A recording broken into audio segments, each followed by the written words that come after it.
So hello guys, അവാറി welcome back. Social മീഡിയയിൽ ഇപ്പോൾ വൈറലാണ് ഗൈസ്. 2 വയസ്സിലൊരു കുട്ടീനെ ഹിപ്പോപ്പൊട്ടാമസ് വിയുങ്ങിന് പറഞ്ഞു കണ്ടോ. ഓക്കെ, സംഭവം നടക്കുന്നത് കമുബാലയിലാണ്. ഹിപ്പോപ്പൊട്ടാമസ് 2 വയസ്സുകാരൻ ജീവനോടെ വീങ്ങി സംഭവമാണ് ഇപ്പോൾ ചർച്ചയാകുന്നത്.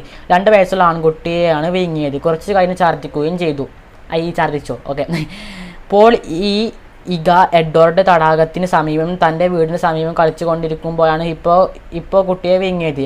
ആദ്യം അവൻ്റെ തലയിൽ പിടിച്ച് ശരീരത്തിൻ്റെ പകുതിയോളം വീങ്ങി. സംഭവത്തിൽ ദൃക്സാക്ഷിയായ നാട്ടുകാരനായ ക്രിസ്പാസ് ബഗോൺസ കുട്ടിയെ രക്ഷിക്കാനായി ഹിപ്പോക്ക് നേരെ കല്ലെറിഞ്ഞു തുടങ്ങി. ധീരനായ പോരാളി. ഓക്കെ, സോ ഒരു രക്ഷയുമില്ലാതെ വന്നപ്പോൾ കുട്ടിയെ ഛർദ്ദിക്കുകയായിരുന്നു.